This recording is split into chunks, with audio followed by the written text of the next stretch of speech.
जैसे एक क्वेश्चन उसने ये पूछा था बेसिकली कि ये जो शेड्यूल कास्ट और शेड्यूल ट्राइब से एट्रोसिटी एक्ट 1989 है ना,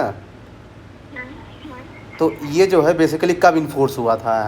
तो देखिए आया 1989 में है पर इन्फोर्स 1990 में हुआ है।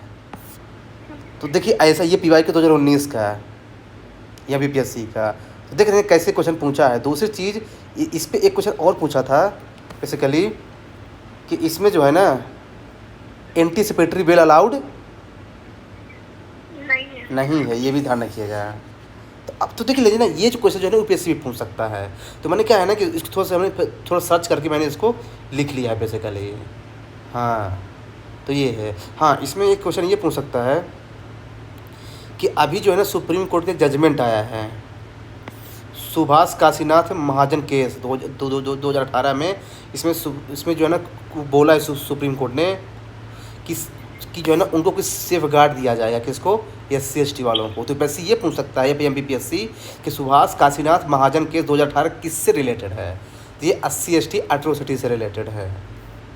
तो थोड़ा ये मैंने सर्च किया था। और ध्यान रखना कि इसमें 3 बार अमेंडमेंट हो चुका है। ये जो SC ST एक्ट 1989 है, एक बार 2015 में जिसमें जो है ना प्रोटेक्शन को एक्सपांड किया गया, 2018 में जिसमें जो है ना सुप्रीम कोर्ट के डिसीजन को ओवरटर्न कर दिया गया है, फिर 2018 में फिर जो है ना FIR को और ज़्यादा फास्टर कर दिया गया है।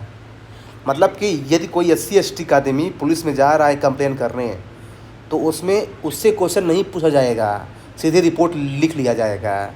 ये सुप्रीम कोर्ट ने बोला है 2018 के अमेंडमेंट में। No preliminary inquiry needed. ये जो है ना ये क्वेश्चन पूछ सकता है UPSC भी और MPSC भी है। तो एक क्वेश्चन ये यहाँ से आया था। फिर एक क्वेश्चन आपको ये बता रहा हूँ, आप मेरे को बताइए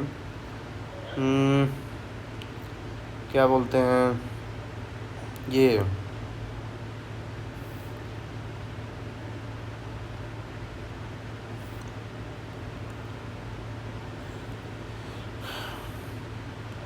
एक क्वेश्चन ये था, कहाँ चला गया यार।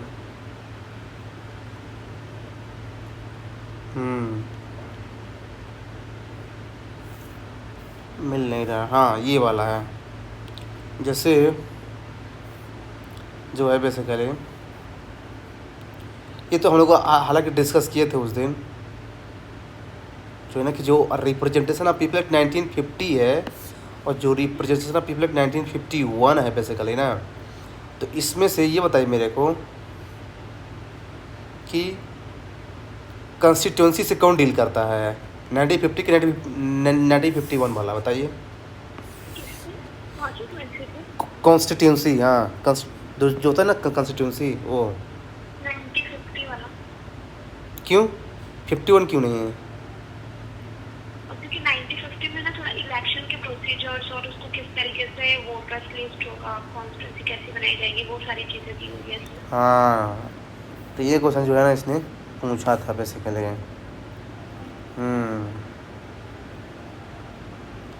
और एक क्वेश्चन ये पूछा था कि ये तो ठीक है मान लीजिए।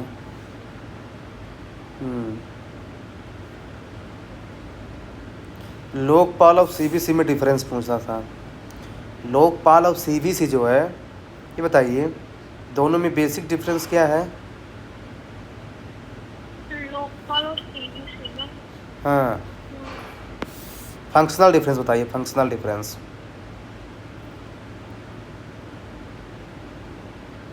देखिए लोकपाल के अंदर जानते क्या है, लोकपाल के अंदर PM मिनिस्टर MP साहब आ सकता है। लेकिन सेंट्रल विजिलेंस कमीशन जो है ना किसके लिए बनाया गया है, बेसिकली गवर्नमेंट ऑफिशियल्स के लिए केवल। तो ये एक यहाँ पे जो है ना इम्पोर्टेंट है। फिर एक क्वेश्चन ये आया था कि जो प्रेसिडेंट जो है ना जो ज्वाइंट सिटिंग बुलाता है तो उसमें उसका क्या लगता है, सेटिस्फेक्शन की, असेंट की, कंसेंट की, इंटेंशंस, क्या लगता है? 108 के अंदर जो प्रेसिडेंट ज्वाइंट सिटिंग बुलाता है उसके अंदर जो है उसको क्या लगता है, कंसेंट की, असेंट, सेटिस्फेक्शन, इंटेंशन, क्या है?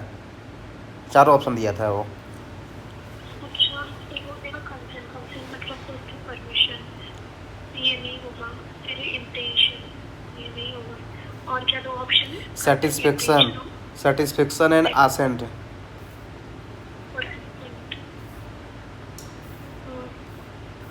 सेटिस्फेक्शन। नो,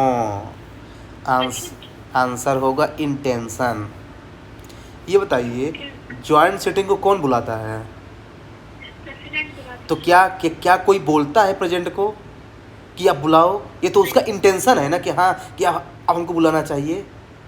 तीसरे जगह इसका आंसर इंटेंशन होगा। बहुत कन्फ्यूजन इसमें होता है। ये 2022 से 23 क्वेश्चन है, बहुत ज़्यादा कन्फ्यूजन होता है इस क्वेश्चन में। जब आया था तो ये क्वेश्चन बहुत लोग जो है ना, कोई सेटिस्फेक्शन लगाया था, कोई इंटेंशन लगाया था, कोई एसेंट लगाया था, कोई कंसेंट लगाया था, लेकिन इसका आंसर जो है ना, आयोग ने माना है क्या? इंटेंशन।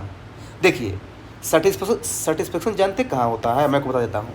सेटिस्फेक्शन होते हैं का इमरजेंसी के केस में, जैसे नेशनल इमरजेंसी से सेटिस्फाई हो गया प्रेजेंट तो लगा देगा, प्रेजेंट रूल सेटिस्फेक्शन होगा, फाइनेंशियल इमरजेंसी सेटिस्फेक्शन होगा, ऑर्डिनेंस होगा सेटिस्फेक्शन, यहाँ होता है।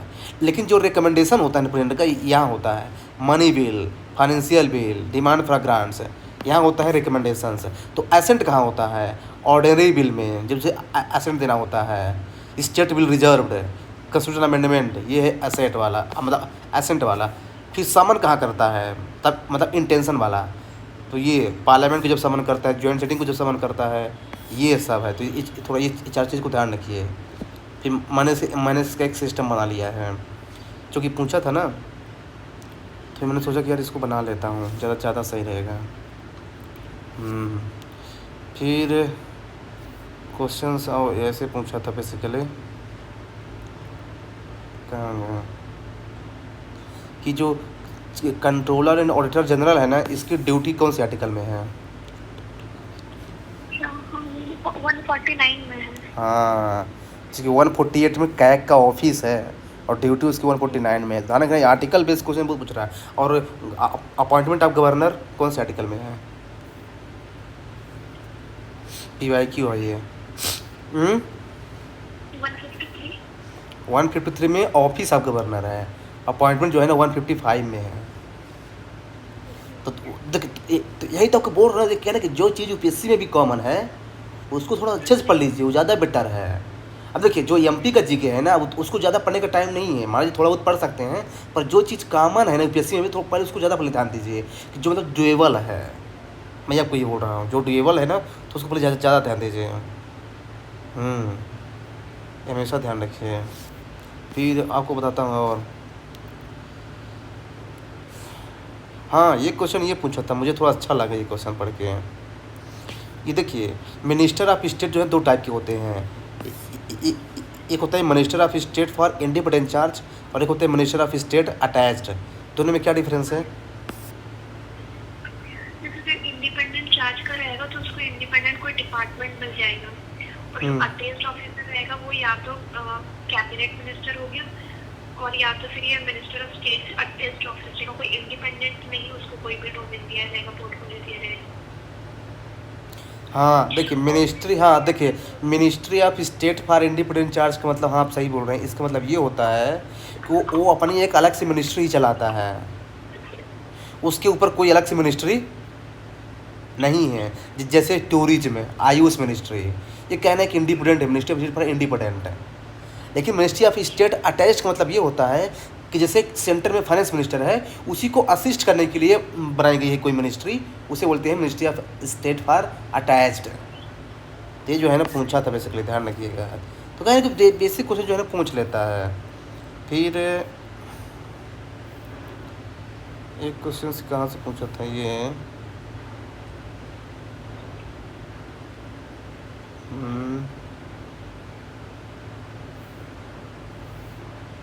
ठीक है, मान लीजिए तो ठीक है। ये 24th अमेंडमेंट एक्ट 1971 किससे रिलेटेड है? 24 अप्रैल को पंचायती राज डे मनाया जाता है। पंचायती राज डे मनाया जाता है। 24th अमेंडमेंट एक्ट 1971 पूछ रहा हूँ। अच्छा, मुझे 24 अप्रैल सुना गया। 24 अमेंडमेंट एक्ट, इसमें ये किया गया था ना कि प्रेसिडेंट जो है उसको असेंट की पावर दे दी गई। नहीं, जो कॉन्स्टिट्यूशन अमेंडमेंट बिल है उसमें वो ना तो रिजेक्ट कर सकता है, ना तो रिकंसिडरेशन कर दे सकता है, सिर्फ एक्सेप्ट ही करेगा। तो ये 24 कॉन्स्टिट्यूशन अमेंडमेंट में आया था। मतलब पार्लियामेंट के पास अनलिमिटेड पावर है, ऐसा समझ लीजिए। अनलिमिटेड पावर, मतलब इसमें दो आर्टिकल का यूज़ किया गया था, आर्टिकल 13 और 368 का। तो देखा है, इसमें 3-4 चीज़ जरूर पढ़ लीजिएगा अमेंडमेंट में। 24th वाला और 42nd वाला और 44th वाला, और ये जो लास्ट जो है ना 101 से 106 तक है, तो इनको ज़रूर पढ़ लीजिएगा अच्छे से, क्योंकि यहाँ से जो है ना क्वेश्चन पूछेगा इस बार पक्का है ये। जैसे 104 किससे रिलेटेड बताइए? 104 socially economically backward classes. Socially economically backward class है मतलब जैसे कि जो एससी एसटी जो लिस्ट है वो स्टेट भी कर सकता है, प्रेसिडेंट भी और नोटिफाई कर सकता है, उससे रिलेटेड। तो फिर 105 क्या है?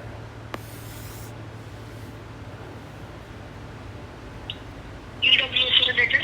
नो, EWS 103 है। 104 जो है ना एंग्लो इंडियन को जो हटाया गया था वो है। और 1005 जो है ना ये है स्टेट का रिस्टोर पावर ओवर OBC। और 1006 है ना ये बात करता है बीमर रिजर्वेशंस, हाँ नारी शक्ति वाला। तो खाया ना कि ये थोड़ा ज़रूर पढ़ लीजिए, क्योंकि ये स्टेटिक पार्ट है, यहाँ से क्वेश्चन के जो है ना गलत होने का चांस मत बनाइए। बहुत ज़्यादा इम्पोर्टेंट है, वेरी वेरी सिग्निफिकेंस। ये बताइए 55th अमेंडमेंट किससे रिलेटेड है?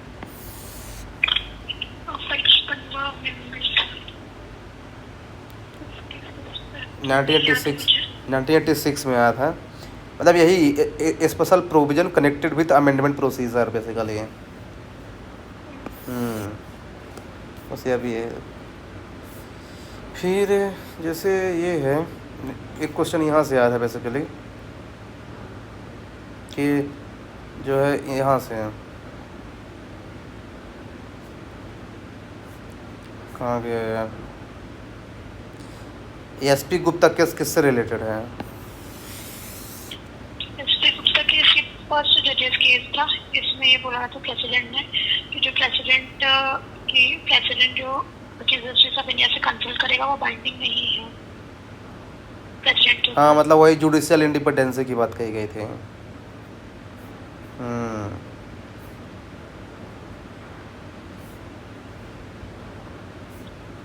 और ये पूछा था right to die with dignity कौन से केस से आया है? अरुणा शानबाग। कॉमन कॉज है ना? हाँ उसी को बोलते हैं, हाँ कॉमन कॉज वाला। हाँ 2018 में आया था।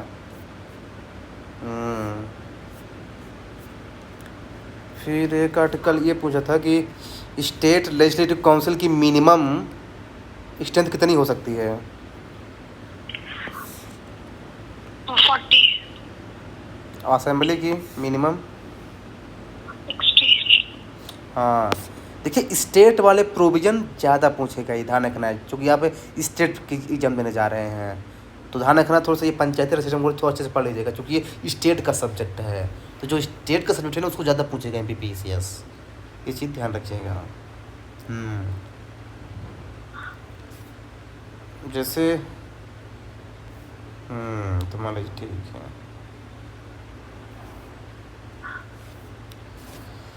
फिर ये पूछता था एक क्वेश्चन बेसिकली यहाँ से, कहाँ गया क्वेश्चन ये?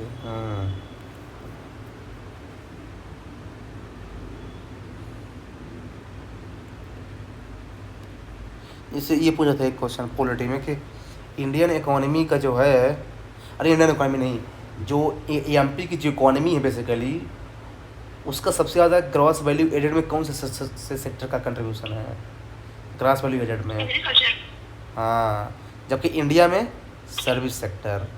तो ये थोड़ा सा ध्यान रखिएगा। मतलब इससे क्या शो होता है, इससे ये शो होता है कि क्या है ना कि MP जो है ना अभी भी क्या है ना एग्रेरियन इकोनॉमी है, तो ये जो है ना MPPSC पूछ सकता है, ध्यान रखिएगा। और एक बार क्वेश्चन ये पूछा था है ना कि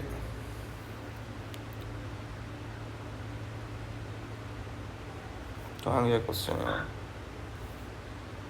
यहाँ से क्वेश्चन पूछता है जो कॉन्स्टिट्यूशन असेंबली थी उसके कौन से पर्सनालिटी किससे क्या रिलेटेड है बेसिकली, ये चीज़ ध्यान रखिएगा। जैसे एक क्वेश्चन क्या पूछा था,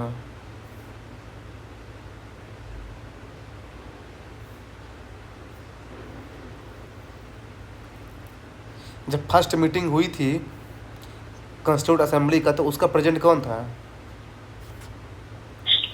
प्रेसिडेंट दो थे, जैसे सच्चिदानंद सिन्हा जो थे। नहीं, हाँ तो ये फर्स्ट थे।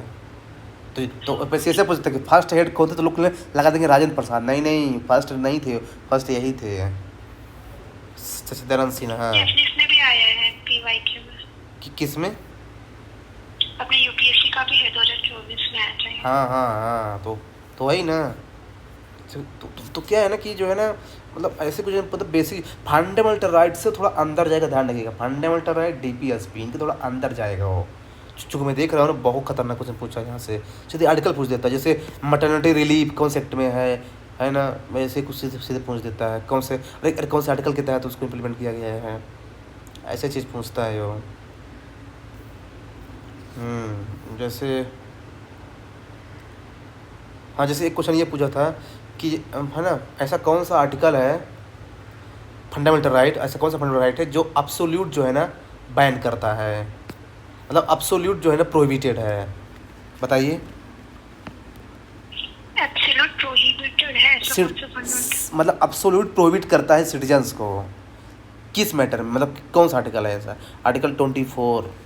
मतलब ये प्रोहिबिट करता है स्टेट या सिटीजन्स को कि जो 14 साल से कम का बच्चा है, 14 साल से जो कम का बच्चा है, किसी भी फैक्ट्री में काम नहीं कर सकता, चाहे हजारस हो चाहे नॉन हजारस हो, मतलब अब्सोल्यूट प्रोहिबिटेड है। उसने ऑप्शन ही ऐसा दिया था, बोला था कि पार्सल प्रोहिबिटेड, अब्सोल्यूट प्रोहिबिटेड, ऐसा दिया था ऑप्शन। तो इसका आंसर होगा अब्सोल्यूट प्रोहिबिटेड।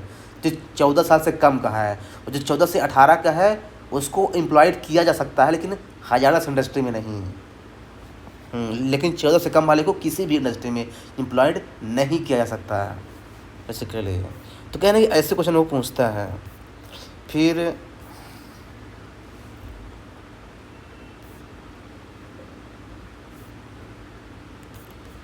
एक क्वेश्चन कौन सा था बेसिकली,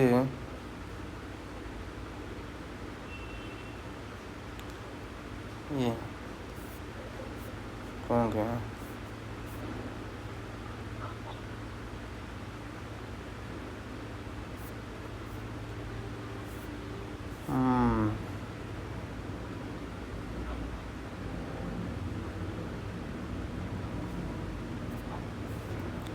ये बताइए,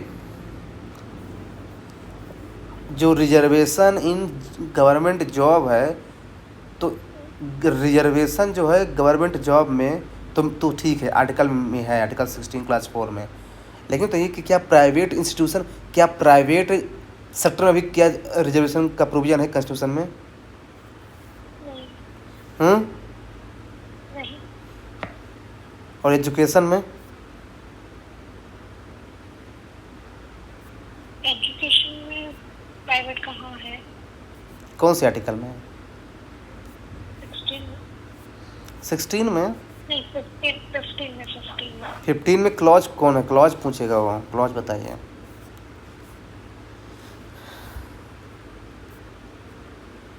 15 में क्लास 3 में आएगा। नहीं, क्लॉज 5 में है। थोड़ा आर्टिकल है, अच्छे से पढ़ लीजिए।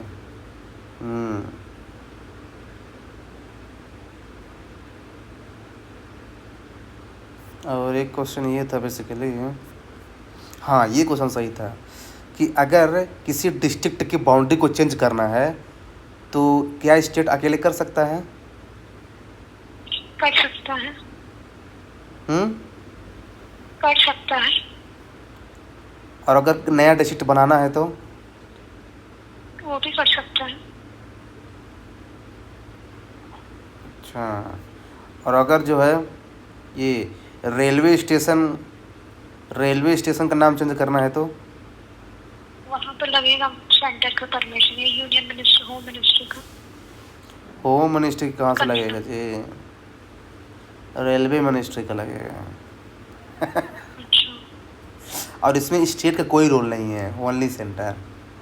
ये भी ध्यान रखिएगा, कोई भी रेलवे स्टेशन हो अगर उसका नाम चेंज करना है तो इसमें स्टेट का कोई पावर नहीं है, क्योंकि उसका रीज़न ये है कि रेलवे जो है ना यूनियन लिस्ट में है।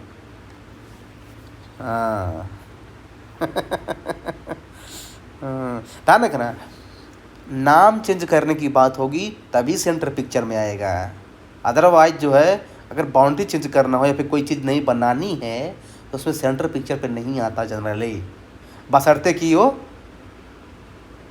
कि वो स्टेट ना हो। जैसे अब स्टेट का नया स्टेट बनाना है तो सेंटर आएगा ही, स्टेट थोड़ी बनेगा नया स्टेट, कॉमन सेंस की बात है। अब जैसे विलेज का नाम चेंज करना है तो उसमें सेंटर थोड़ी आएगा पिक्चर में। लेकिन कोई सिटी नाम चेंज करना है, रेलवे का नाम चेंज करना हो, डिस्ट्रिक्ट का नाम चेंज करना हो, तो वहाँ पे जो है ना सेंटर जरूर पिक्चर पे आएगा, ध्यान रखिएगा। देखिए क्या है ना कि ये जो चीज़ें है ना, ये थोड़ा स्टेट सब्जेक्ट है ना, ध्यान से कहना वो क्वेश्चन पूछता है बेसिकली। फिर एक ये था कि ऐसा कौन सा आर्टिकल है जो ये बोलते हैं कि जब 2 से ज़्यादा स्टेट जो है ना रिक्वेस्ट करते हैं स्टेट लिस्ट में लॉ बनाने के लिए तो पार्लियामेंट लॉ बना सकता है। कौन सा आर्टिकल के तहत?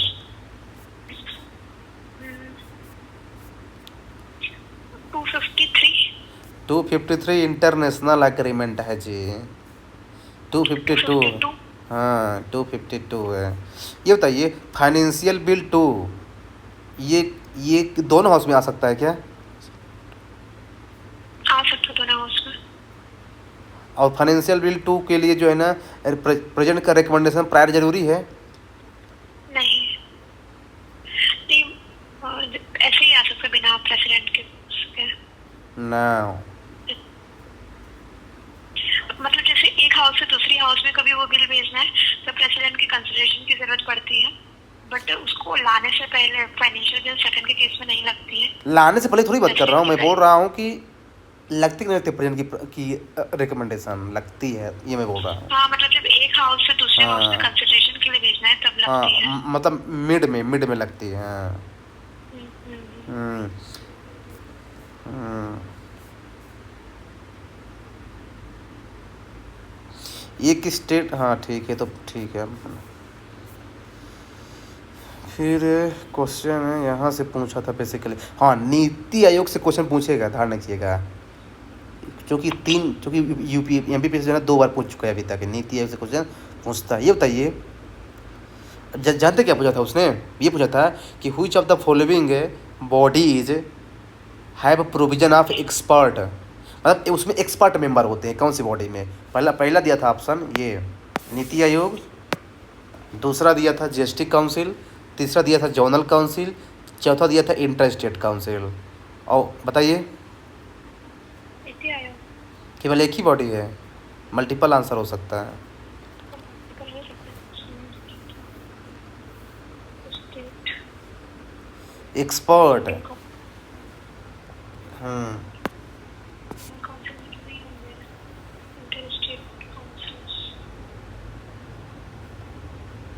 जोनल काउंसिल में है, नीति आयोग में है, नो, काउंसिल में नहीं।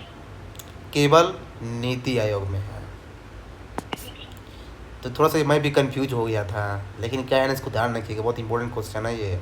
देखिए उसका जितना रीजन देता था कुछ, नीति आयोग जो है ना ये पॉलिसी बनाता है ना, तो पॉलिसी बनाने के लिए एक्सपर्ट की जरूरत पड़ेगी ना। अब जैसे मोदी के मन में आया कि हमको जो है ना हमको एजुकेशन में एक पॉलिसी लॉन्च करना है, नेशनल एजुकेशन पॉलिसी 2020 है, तो मोदी के ख्याल में आया ना। अब इसको कैसे लॉन्च करना है, क्या प्रोग्राम बनेगा, तो एक्सपर्ट लोग डिसाइड करेंगे ना। मोदी जी को थोड़ी पता है सब चीज़, तो इसलिए कहना कि इसमें एक्सपर्ट होना जरूरी है। अब जीएसटी काउंसिल, इसमें क्या है, इसमें तो ऑलरेडी मिनिस्ट्री ऑफ फाइनेंस है, तो इसमें क्यों होगा? जोनल काउंसिल ये तो कोऑर्डिनेशन के लिए बनाया गया है ना स्टेट के बीच में, तो इसमें क्या एक्सपर्ट लगेगा?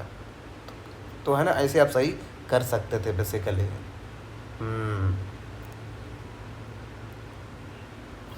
फिर इसमें एक क्वेश्चन ये पूछा था बेसिकली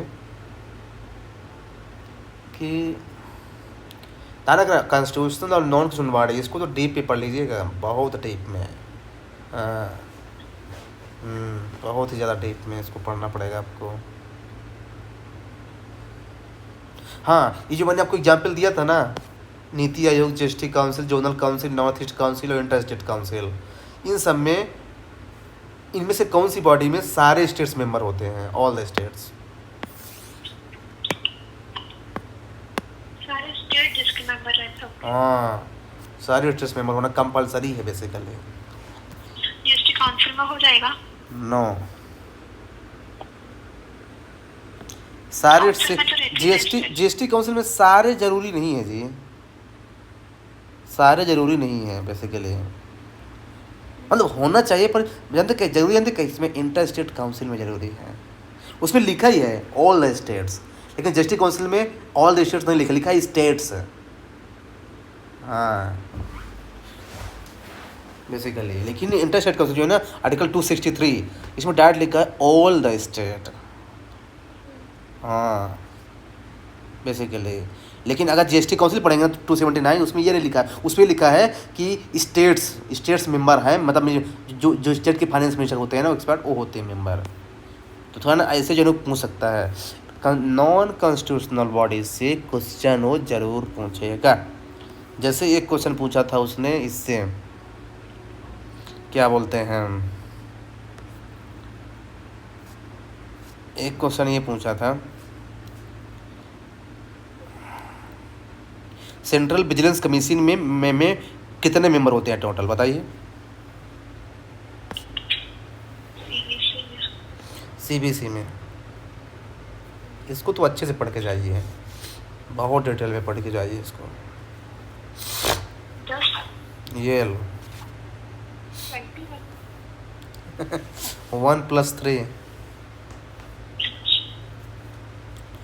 1+3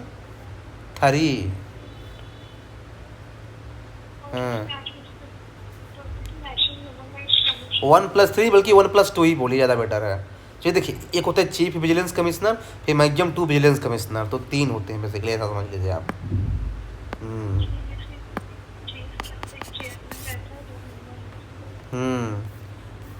अच्छा, इसका टेन्योर क्या होता है सीबीसी के? टेन्योर इसका रहना चाहिए 5 ईयर। नो, यही एक ऐसी सिंगल बॉडी है पूरे कॉन्स्टिट्यूशन में, ये पूरे इंडियन पॉलिटी में इनफैक्ट, जिसकी जो एज है ना 65 तो है, पर 5 साल नहीं है, 4 साल ही है।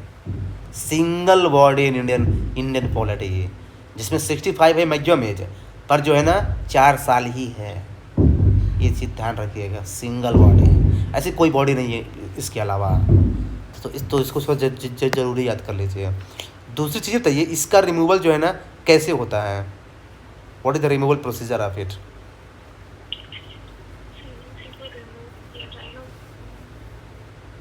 इसको मतलब एक इंक्वायरी उठाई जाएगी, जैसे कि सुप्रीम कोर्ट के जजेस को रिमूव किया जाता है वैसे ही। सुप्रीम कोर्ट के जज के जैसा कि सेंट्रल इंफॉर्मेशन कमीशन जैसा? यूपीएससी नहीं, यूपीएससी के मेंबर जैसा जानते क्या है, वो कंडीशन ऑफ सर्विस आए हैं। मैं बोल रहा हूँ रिमूवल, दोनों अलग चीज़ है। रिमूवल का क्या प्रोसीजर है वो अलग चीज़ है, कंडीशन ऑफ सर्विस सेम है। यूपीएससी आप कंडीशन ऑफ सर्विस बता रहे हैं, मैं पूछ रहा हूँ कि रिमूवल कैसे होगा। तो रिमूवल जो है ना, इसमें ये लिखा है same ground as central information commission, ground same रहता है जैसे जो होता है सेंट्रल इंफॉर्मेशन कमीशन का, सीआईसी का। सीआईसी जो रहती है वो तो उन्हीं के वैसे रिमूव होते हैं ना, जैसे कि यूपीएससी के मेंबर रिमूव होते हैं शायद। नहीं, ऐसा जरूरी तो नहीं है यार। नहीं, उससे नहीं होता, क्योंकि यार यूपीएससी कॉन्स्टिट्यूशनल बॉडी है और ये जो है नॉन कॉन्स्टिट्यूशनल बॉडी है।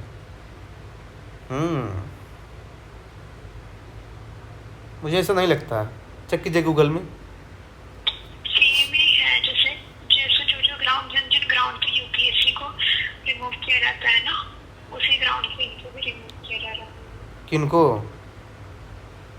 सीआईसी को। सीआईसी को नहीं, ग्राउंड इसमें कहाँ लिखा, नहीं लिखा है यार सेम। जैसे पहला तो रिमूवल, जो यूपीएससी का रिमूवल है वो ऐसा रहेगा कि एडजस्ट एंड इंसॉल्वेंट रहेगा वो, फिर कभी वो पेड एम्प्लॉयमेंट में इंडल्ज है वो, और फिर कभी अनफिट है इन द ऑफिस है, इंफॉर्मिटी ऑफ माइंड, और ये 3 कंडीशंस हैं। यही कंडीशंस तो पीआईसी के लिए भी है। एडजस्ट इंसॉल्वेंट है, फिर एक्स्ट्रा एक मॉरल एप्टीट्यूड के बेसिस पे रिमूव किया जा सकता है। कभी वो पेड एम्प्लॉयमेंट में शामिल है उस केस में, इंफॉर्मिटी ऑफ माइंड के बेसिस पे। तो ये तो आप इसका बता रहे हैं एनएचआरसी का, पीआईसी का बता रही हूँ, सीआईसी। एनएचआरसी में लिखा है ये सर, इंसा अनसाउंड माइंड, इंसॉल्वेंट। देखिए जो मोस्ट ऑफ द रिमूवल के ग्राउंड सेम है ना बहुत सारी बॉडीज के, तो ये सीआईसी में भी ऐसे ही लिखा है। कहाँ लिखा है? कंस्टिट्यूशन गूगल में? नहीं, इसमें लक्ष्मीकांत। अच्छा।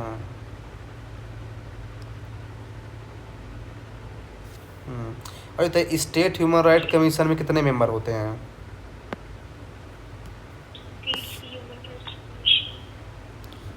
पहले नेशनल में बताइए कितने होते हैं नेशनल में? कितना हो जाएगा टोटल इसमें? उसमें चेयरमैन रहेगा, फिर उसके बाद अरे जी 1+12, 1+12 होते हैं एनएचआरसी में। बहुत इंपॉर्टेंट क्वेश्चन है ये पीपीसीएस का, इनफैक्ट यूपीएससी भी पूछ सकता है। 1+12 है। और एसएचआरसी में कितने हैं स्टेट ह्यूमन राइट कमीशन में? उसमें भी 1+12। ना, मज़ा नहीं आया।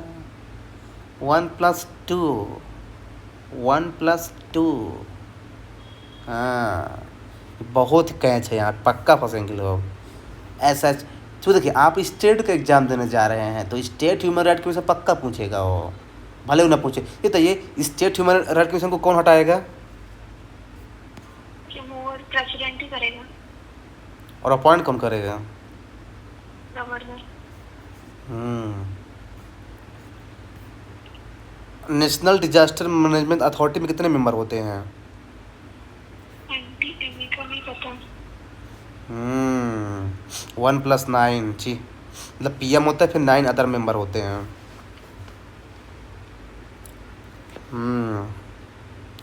थोड़ा सा इसको अच्छे से पढ़ लीजिए, जितने भी है ना, जो भी आपके पास सोर्स है ना, कॉन्स्टिट्यूशन बॉडी ना, थोड़ा अच्छे से पढ़ लीजिए इसको। मैं फिर से शाम को पूछूंगा, क्योंकि आपका क्लियर नहीं देखे क्या है ना कि आप यहाँ से क्वेश्चन गलत करेंगे भाई, तो पे कैसे काम चलेगा यार। क्योंकि यार ये तो कोर है, मतलब यूपीएससी का भी। ये तो ये which of the following bodies can be reappoint, मतलब can not be reappointed. Option है, आपको नहीं किया जाता। नहीं मैं बताता हूँ ऑप्शन ना। CAG, UPSC chairman, CBC, Lokpal, NCIC. बताइए। यूपीएससी का चेयरमैन को भी रीअपॉइंट नहीं किया जा सकता। कैग को नहीं होगा, सीबीसी भी नहीं होगा, लोकपाल भी नहीं होगा। सीआईसी, हो सकता है। सीआईसी भी नहीं होगा। ये आप लिख लीजिए, ये 5 ऐसी बॉडी हैं मेरे हिसाब से जिनका रीअपॉइंटमेंट नहीं हो सकता। ये चीज़ ध्यान रखिएगा। मैं री एम्प्लॉयमेंट की बात नहीं कर रहा हूँ, मैं री अपॉइंटमेंट की बात कर रहा हूँ कि मतलब कि उसी पोस्ट पे दोबारा ही नहीं जा सकते। जैसे अगर एक बार सेंट्रल इंफॉर्मेशन कमीशन रिटायर हो गया ना, तो उसको दोबारा उसी पोस्ट पे अपॉइंटमेंट कभी नहीं किया जाएगा। ये जो है ना, जो 2019 में जो अमेंडमेंट हुआ है ना, उसके थ्रू आया ये कि he can not be reappointed. और इंडिया में केवल 2 ही ऐसी पोस्ट है बेसिकली, इंडिया में केवल 2 ही ऐसी पोस्ट हैं बेसिकली जो 70 साल तक रह सकती हैं अपने पोस्ट में। फर्स्ट कौन है? और दूसरा लोकपाल। इसके अलावा कोई बॉडी नहीं इंडिया में जो 70 ईयर्स तक उसका टेन्योर हो। तो कहने कि ऐसे क्वेश्चन जो है ना, थोड़ा सा ध्यान रखें, क्योंकि यूपीएससी इसको क्या बोला था लोकपाल का कि मिनिमम एज 45। तो जो थोड़ा सा अलग रहता है ना यूपीएससी, उसको भी ध्यान देता है, ध्यान रखिएगा। ये बताइए लोकपाल में कितने होते हैं मेंबर?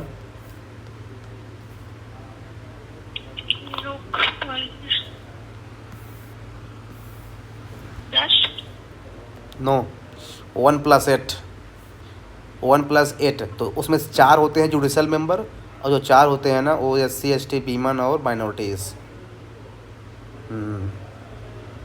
ये चीज़ ध्यान रखिएगा। हम्म। तो थोड़ा सा क्या है ना, और फिर ऐसे क्वेश्चन पूछता है ये कि first election commission of India कौन था। आज मुझे याद ऐसे क्वेश्चन पूछ। इलेक्शन का हाँ, ऐसे पूछता है एमपीपी से, ध्यान रखिएगा। First election commission of India Sukumar Sen. और फर्स्ट फाइनेंस कमीशन केसी नहीं होगी। अपने इंडिया का ओके हाँ तो इंडिया इंडिया का ना पूछ रहा हूँ जी। फिर मुझे स्टेट फाइनेंस कमीशन की बात तो first attorney general of India कौन था।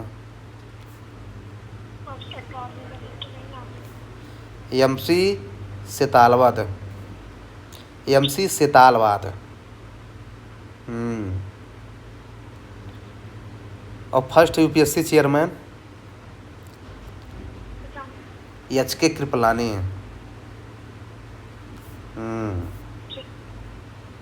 एच के कृपलानी। कृपलानी।